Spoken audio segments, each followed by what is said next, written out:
Good afternoon, everyone, and welcome to this afternoon's workshop. My name is Bianca, and I'm an academic developer here at the University of Sydney, and it is my pleasure to introduce you to the team from the University of Adelaide, Cathy, Beth, and Sasha, who will be presenting a case study from the animal science discipline that incorporates the principle of UDL 3.0.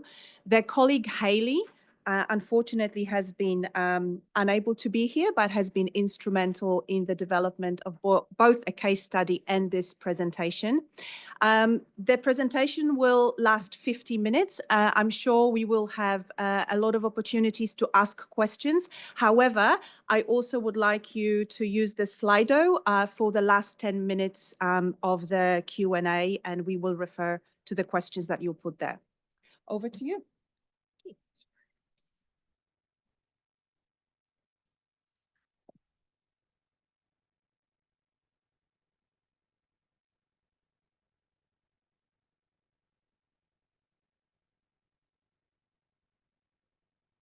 It's lovely having someone do this for you. Thank you. Good afternoon, everyone, and welcome to our workshop presentation. I'm Cathy Snelling. I'm one of the team, and it's really a privilege to be able to be here presenting to you all on the lands of the Gadigal people of the Eora Nation. We work and live on the land of the Kaurna people, so just to acknowledge their elders past, present and emerging. So I also, in my guise here, represent Skills SA for the Department of State Development, and I'm with a great bunch of people who have been doing some work over the last couple of months learning more about UDL, and this is the culmination of our workshop, of our program, and it's been really exciting to be here and network with so many like-minded people. But the purpose of our workshop today is to talk a little bit about UDL 3.0, which is sort of front of mind now in the UDL space, with it being launched just a little while ago. And what happens in all good practice is that sometimes when you go back and you look at things that have been successful in your classroom or in your learning design, you recognise aspects of that new 3.0 framework that you didn't even realise you'd incorporated. And it's that validation of practice as much as anything, which I think is really exciting. So just to give you a little bit of a taste of what's to come, we're just going to look at the emergent themes that are really front of the, I suppose, launch of the UDL 3.0 framework, and just briefly look at the key differences, because like our own practice, the UDL framework has evolved over time, and I'm sure that the 3.0 won't be the last iteration, just like the way we approach continuous improvement in our own work. So down to the really exciting part, to review the case study. And I can say that it's not my case study personally, but having worked with people like Beth, Sasha and Hayley for many years, it's something that I think we're seeing more and more of these type of case studies in action in our institution, and I'm sure it's something that happens across both the university, vet and adult community education sectors. Then we're going to look at benchmarking the case study against that framework. So that's where there'll be some hopefully fairly active group activity.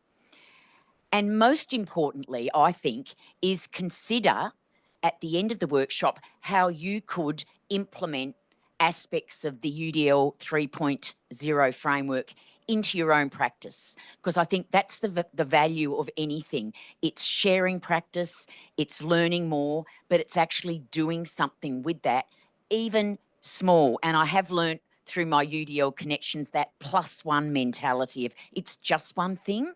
We don't need to change the world today. It can wait till next week. Just one thing today is all you need to do. Okay, so the first UDL guidelines were launched way back in 2008. And I just put that up there for almost like they're an historical document now. Now, there's been 5 versions revised, and the most recent one, 3.0, is the one that's just been released last year. So you can see there's been some consistency in the visual of the guidelines. And I like that, because I think then it gives you recognition from previous guidelines of the new ones. Oh, I recognise the multiple means, they've kept true to the engagement, but there are some differences. And I think the main thing that I've, thank you, is that I think the key things for the 3.0 are the terms guiding that design, reducing barriers, and my absolute favourite, honouring and valuing every learner. And I think this is where that sort of affective domain, which is often overlooked in our pedagogy and our learning design approach, is really front and centre in this 3.0. Having a bit of trouble moving our slides along. Anyway, we'll get there. So just to give you a little bit of a comparative analysis, I'm hoping that's large enough for you to see. If you compare version 2.2, which was the previous version, and for anyone that's done the ADCET online UDL course, that course is based on the 2.2 guidelines. So if anyone has done it previously or is about to do it, it is based on that version. The new guidelines, you can see, have slight differences in wording, not huge differences, more what I call enhancements. And I think you can see there that it's more about trying to not necessarily change everything, because lots of things previously are very good. It's reflecting, getting feedback from practitioners, from students, and then refining them even further. And you can see with representation, previously words like offer alternatives were very much part of the terms. Now it's support, being that proactive. I think we're all going to come away with that thought that now it's not just about offer alternatives, it's like put them there from the start, which makes it a more proactive type of approach. And even for action and expression. So rather than provide options, we've got design options. And just to, I suppose, highlight that further, I think the terms are really significant. Provide becomes design. Minimise threats and distractions become address them. So I think that that's where there's a fairly significant shift, a mind shift in the 3.0, which I think have really improved the way that we are anticipating things, designing them into it, rather than try and think of ways to minimise or eliminate them. So those sorts of just highlighted areas were obvious differences between the previous 2.2 framework and the new 3.0 framework. Okay, so enough about the past, enough about what's changed. Now let's see UDL 3.0 in action in a higher ed class. And as they mentioned, it's an animal science class. You don't need to know anything about animals. Okay, that's the good thing. And that's the lovely thing about interdisciplinary sharing of practice. It's the process, it's the way it's approached and implemented that's important.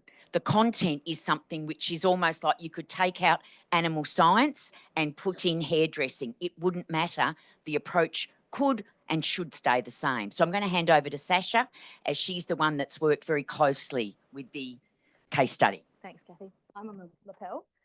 Hi, everyone. Welcome today. It's lovely to see so many beautiful faces in the room. No, you don't need to know anything about animal science, which is my disciplinary background, but you do all need to appreciate that cows are clearly the best. That's where we draw the line. So I have the privilege of talking to you today about an assessment that we run in one of my courses. So this course is called Genes and Inheritance. It's a level 2 undergraduate genetics course. And this course, we land between 100 and 140 enrolments in the course each year. And this is situated within our School of Animal and Veterinary Science. It serves 2 of our degree programs as a core course. So it's a core course for our animal science and veterinary bioscience undergrads, but it's also an elective course for 3 further programs, including our animal behaviour, veterinary technology and conservation-based degree as well. So within those 140 students, we have a huge amount of diversity, both in what they come into the university with at the start of year 1, but also in terms of their prior study. So they're all engaged in different study plans. And in terms of their experience, their ability, their interest level, we have a hugely diverse cohort, which can make it a real challenge to attend to that and really brings the value of UDL to the forefront. So this particular assessment that I'm going to talk to you a little bit about today is a team-based assessment we do. It's a discovery learning project, and the students work in teams of about 5 to 6 students. This runs across basically the entire 12-week teaching semester. So they're working on this assessment collaboratively in their teams for nearly 3 months. So it's a fairly significant undertaking for them. And so the way we're going to approach this, I'm going to talk you through the sequence of tasks that we engage in across the course of the semester to support students as they complete this task. So the very first thing we have to do in any team-based assessment, as many of you would have done yourself, is form the teams. And we could have an entire session just on formation of student teams, because in and of itself, it's a really, really difficult thing to do. This is the approach that we take. And I should say that this assessment, and both the course itself, is something my colleague Hayley and I have worked on together for a very long time. And this assignment, this discovery learning project, has very much evolved over many, many years. And we see this is the latest iteration. This is what we delivered in the second half of 2024. It's the latest iteration, but it's by no means the first iteration. It's come a very long way in that time. This is the approach we're currently using for team formation, where before the semester begins, we release a survey to our students and we have them submit their preferences around team formation.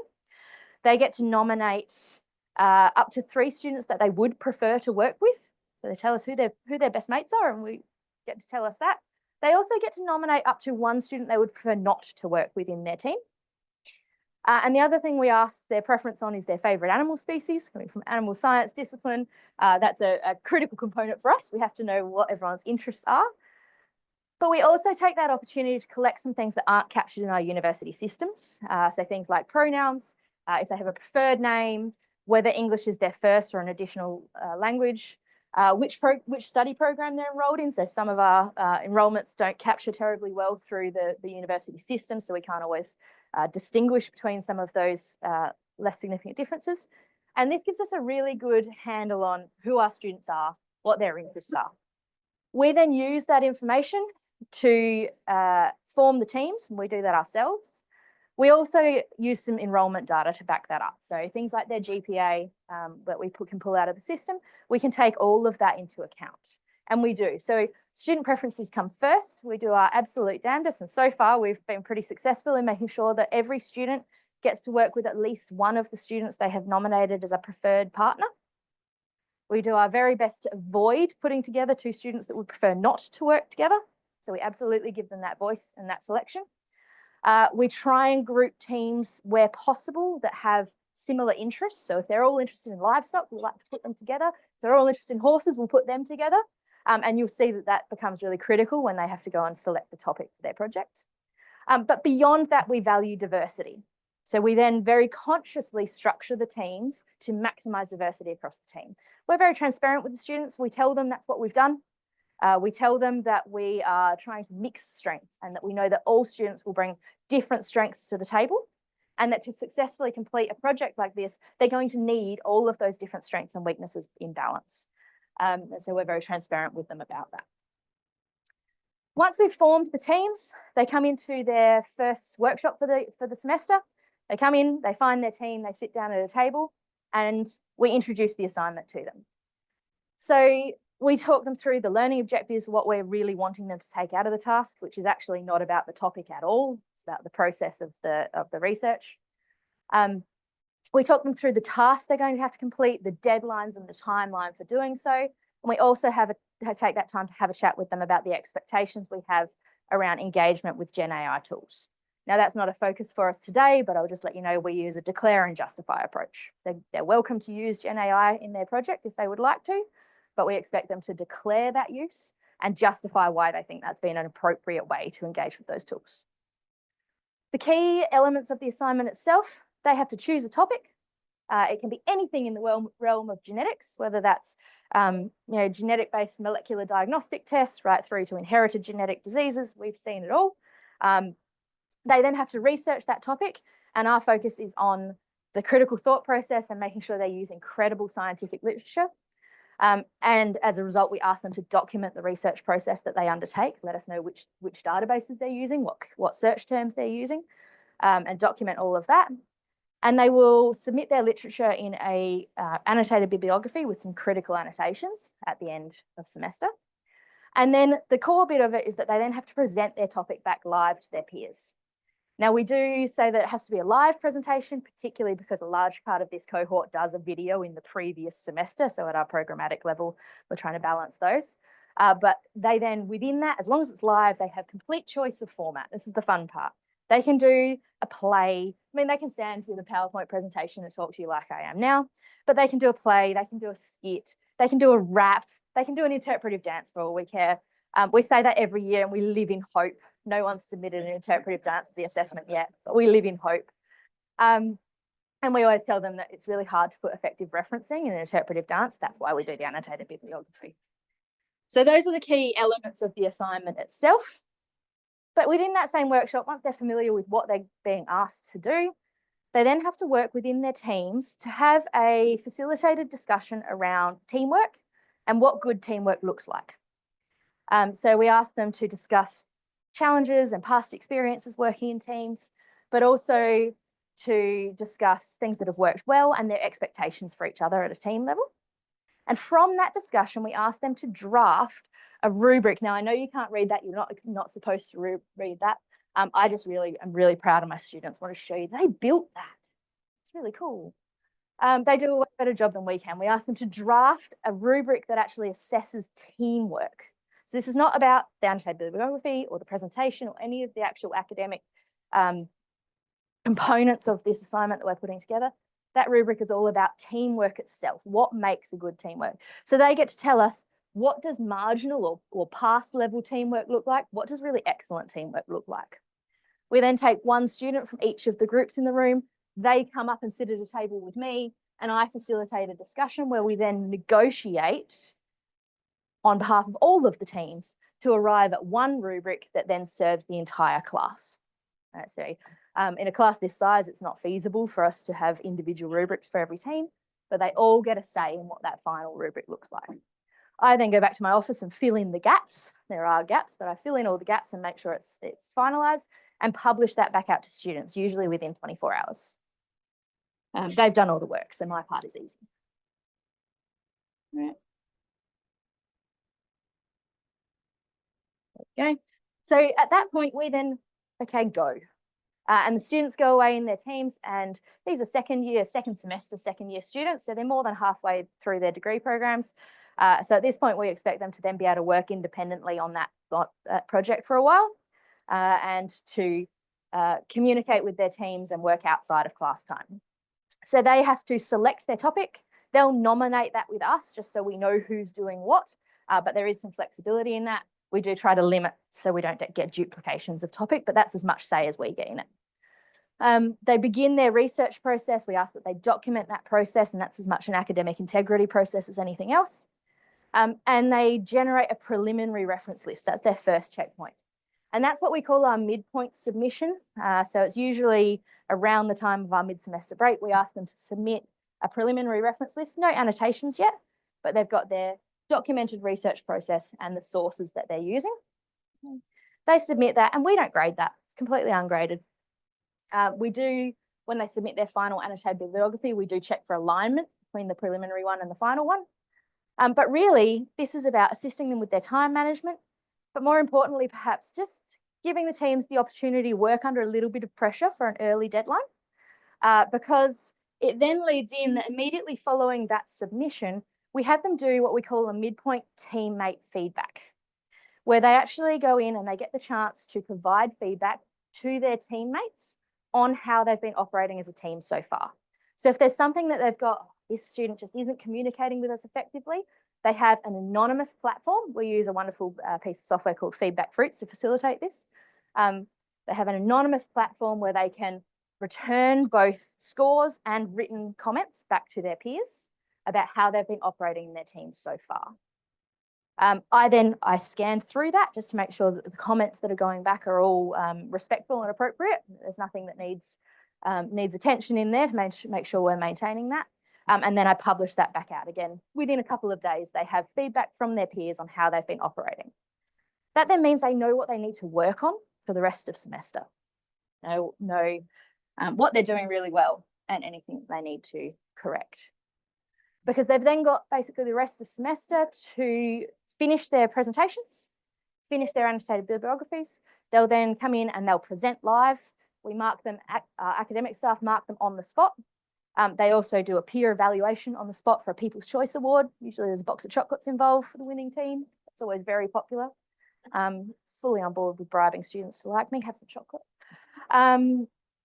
And we assess that in real time. We have seen some magnificent presentations. The creativity that can come out of these students is incredible. And better yet, they've all chosen topics that they're really interested in. So we just get super engaging, really interesting. They go deep dive into these topics that I've never heard of, and it's fabulous. About that same point, they also submit their annotated bibliography and declare any Gen AI use. Because as soon as they've then finished their final submission, we reopen another teammate evaluation. The difference is that this one is completely confidential. It will never get published back to their peers. They have complete carte blanche to say whatever they need to say in complete honesty, knowing that I am the only one that will ever read it. Completely confidential.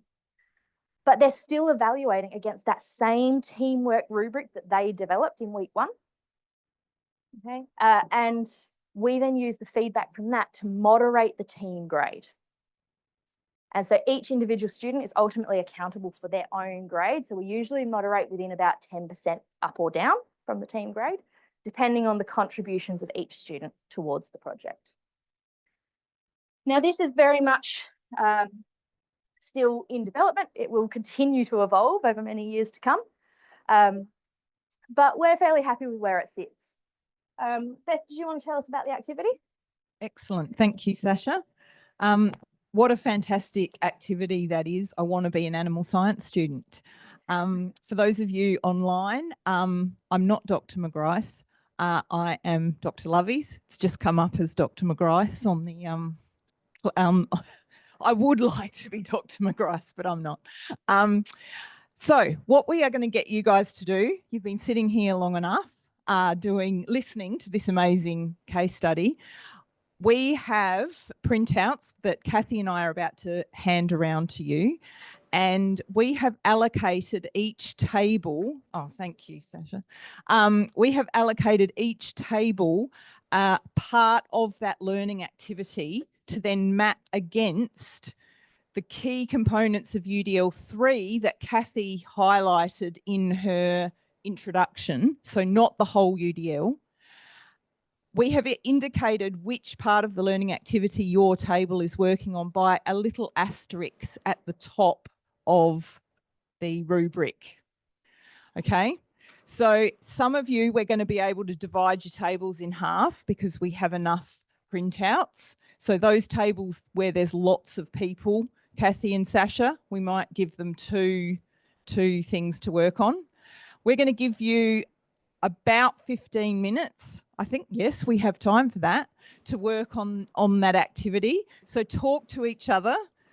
And what we'd like you to do is say that bit of the learning activity meets, doesn't meet, or meets exceptionally the ideas or ethos behind the changes in the UDL between 2.2 and 3.0.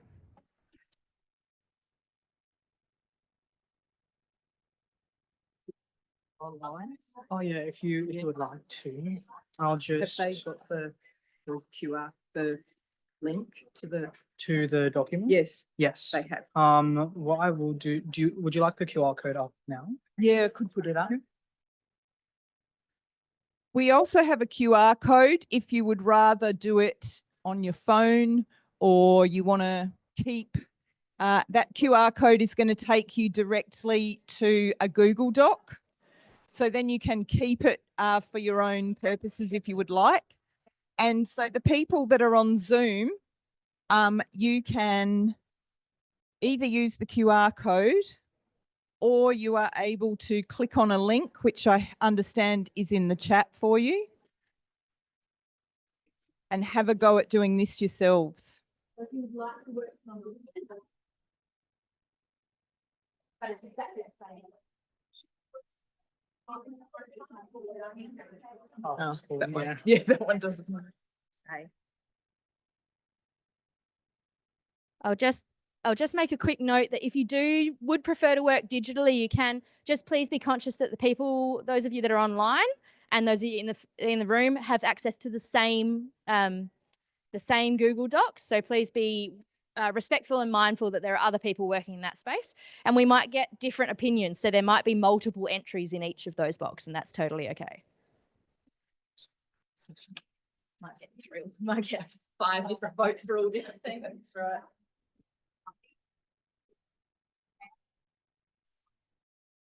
I've just got to say, I have been absolutely pumped. I've been what you say, working the room along with Beth and Sasha, and I'm sure they'll say the same. I love it when you go to a table and they're actually talking about the topic and what they're doing. I thought Graham would be off topic. I thought he'd be talking about his online shopping, but there you go. So isn't it a buzz when you're a teacher, when you're working with groups and people are actually talking about it and you're thinking they're actually engaged. Engagement, as we know, a really core part of UDL. Engagement, if you're not engaged, the rest of it just, doesn't work. So thank you so much, because I got such a buzz out of that. And I'm hoping that people in the room shared some things and learnt some things and maybe found a little pearl of wisdom. And what we want to do now is perhaps invite some feedback. I'll hand back to the boss. And I know I just call her the boss. She's not really. To just perhaps facilitate the feedback. That's all I'm allowed to say. Yeah. Back in your box, Cathy. So I think, having wandered around, as Cathy said, what amazing discussions that were going on. It was so great. I got kind of waylaid talking about the activity that was in this room before we were in here about origami. And I wished I had been in here. How cool was that? Anyway, and a lot of you probably have already started thinking about this next question that we want to pose to you. What we really want, obviously, Sasha's activity is awesome and everyone wants to do it, but we know you are all going to go off to your real lives, whatever they are, outside of this. And what we hope is that some of this starts to generate ideas in your head about what bits of your context, whether it's designing vocational training or whether it's the very traditional university assessment tasks, what bits of this are transferable into your work? Or are you struggling to see how that transfer might happen? Is anyone feeling brave to share perhaps an idea from their context? Hang on a minute.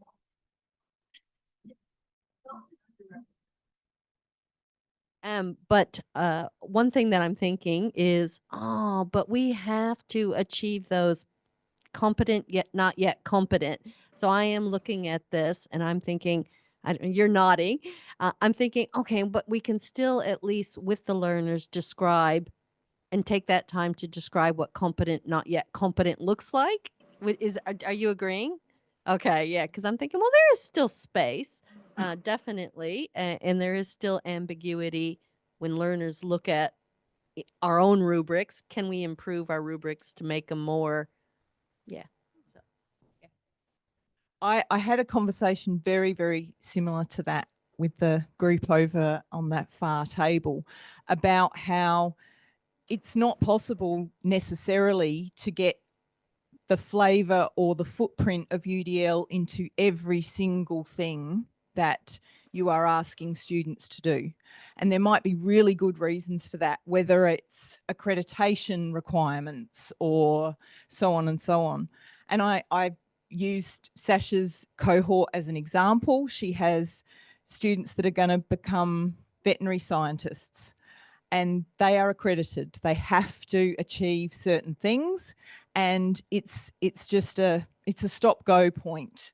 So depending on what those stop-go points are will depend on where your flexibility can be embedded, and some of the things might be not negotiable. Do you want to? I'd love to add to that. I think Beth's absolutely bang on the money, but I had a similar conversation, I think it was this table over here, about not every component will meet all of the UDL frameworks.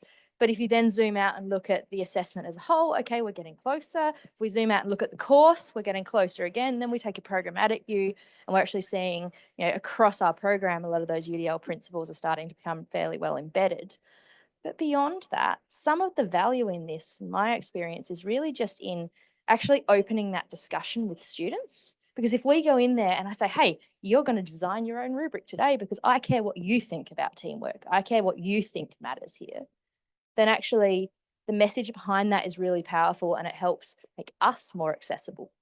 And if I'm accessible and there's something I've missed, or there's something I'm not catering to, but I'm accessible, then they can come and speak to me, and breaking down those barriers and actually facilitating those discussions, I think is just an important part and a part of this, and really transparently displaying. And I often explicitly tell my students, I'm doing this because, or, I value this, I think this matters, and giving them that transparency that they see, I think that accessibility matters. That's something that I care about and that I value. And if they know I value it, then all of a sudden it becomes a lot easier for them to take that step and come and speak to me.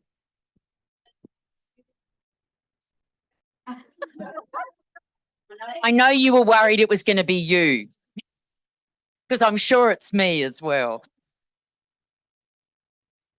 It's a really tricky balance. I am lucky in my particular context that because I have 5 different programs represented, a lot of those students within a program have worked together before, but often that student hasn't worked with all the ones from the other programs. So I can usually manage to form a team where, because we're mixing and matching, we're really prioritizing that diversity. So far, so good.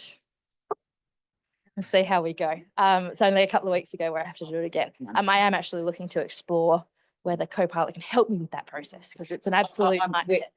We've got our favourite person, our timekeeper, which we actually let the activity go a bit longer, but we made a decision to do that because we thought that the value of it was so good. I stormed into a breakout room breakout room 4, and just sat in there for a while. But I just felt like it was great. We had the luxury of people being able to talk and think and said, their own practice. It was really wonderful. So unfortunately, we don't have the time and space to get specific feedback, but I hope within your own tables and breakout rooms, you've really benefited from that discussion.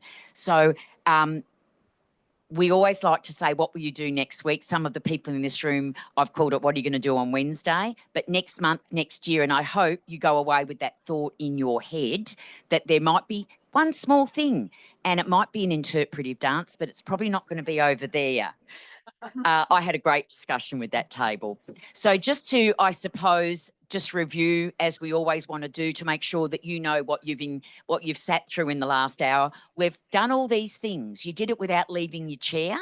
We're now going to have a hopefully small opportunity for some questions. So thank you very much.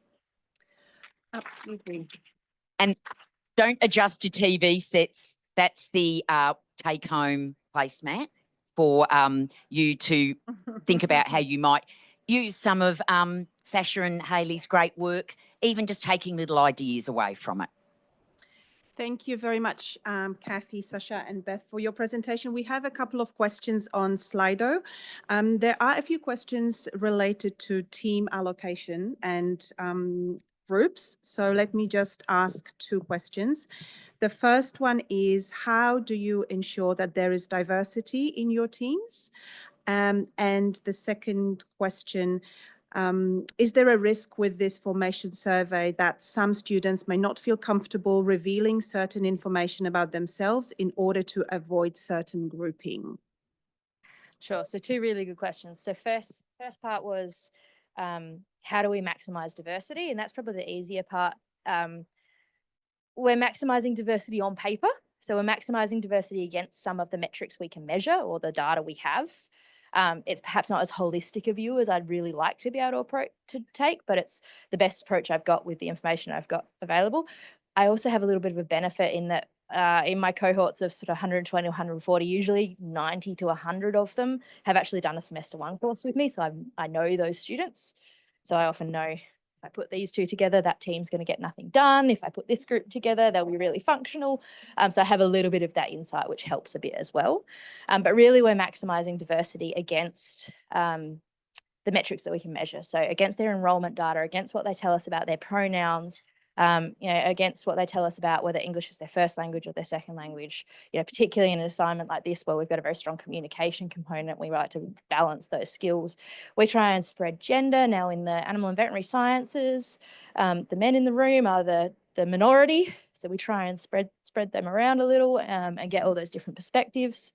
And we're very transparent with students when we do that. We tell them, in order to do this assessment really well, you're going to need all of those different skills. You're going to need all of that different background. You all bring different things to the table, and that we value that. So we're very, very forthright and explicit about why we undertake that process. So far, we haven't had terribly many complaints come back against that. They actually seem to engage with that fairly well. The second part of that was about how freely students feel comfortable sharing within that team formation survey. And perhaps what I didn't say and should have is that the team formation survey is actually optional. If they would prefer to just get randomly allocated to a group, we can do that as well. They actually have a tick box at the start that says, I just want to be randomly allocated, tick, and then they don't have to complete anything else, and we'll just put them randomly wherever it's easiest for us. Actually makes my life a lot easier when I've got students that are happy to be randomly allocated. And then the only thing we take into account in that case is the diversity and maximising diversity across our teams. And I'm then not talking about preferences of who they'd like to work with or who they'd prefer not to work with or favourite animals or any of that. Thank you. There's another question about student-devised rubric. Do you ever run into policy or accreditation issues regarding alignment to course or program outcomes? So from the University of Adelaide, we're in merger land at the moment. Yeah. Pray for us, please. So far, no, I haven't had any red tape or policy issues. That student co-design. This course has actually been through our merger redesign process already, and it has been approved. So I'm hoping that will stick around going forward, that we won't have any policy issues around it. I'm fairly lucky that we work in an institution where I'm certainly not alone in these types of approaches. And touch wood, so far, we haven't run into terribly many, but I have had some really interesting conversations with a few people in the room that are encountering that. I think sometimes there are some creative ways around that. If you think outside the box a little bit, in that you might have a rubric for the assignment that includes rubric design as one of your elements, right? Just thought. So I think there are sometimes some creative ways around that, but you didn't hear that from me. I didn't advocate. Stick to your policies. Thank you.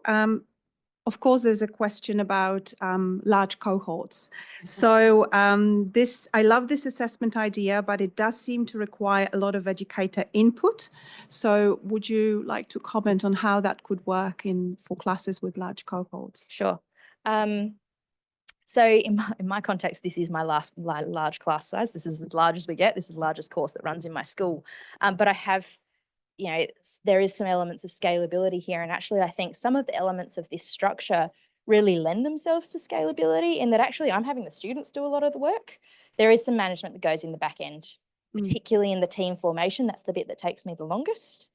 But the teammate feedback is a pretty seamless process. Again, I leverage some technology. There's some software that allows that to happen pretty comfortably. It's even in a class of 140, it's about a 10-minute process for me to scan through all the feedback that they're giving to each other and just make sure that there's nothing flagging in there as inappropriate that might need some attention before it gets published. So it's actually, you know, it's actually from my end, one of the less high maintenance assessments that I run. And I think one of the real values in it and one of the reasons that it's worked quite well so far is that rubric co-design process at the start actually facilitates a really effective discussion amongst the group on what teamwork looks like and what they're expecting from each other. And if nothing else, they walk out of that workshop with very, very clear expectations from each other on what they're going. They've worked out how they're going to communicate with each other. They've worked out how they're going to approach it. They've worked out if they're working in a Google Doc or what they're going to do and what their internal deadlines are. It facilitates that process. And I've actually found that then makes me a lot less hands-on once they start progressing, because they actually sets those teams up to work independently really effectively, has been my experience so far.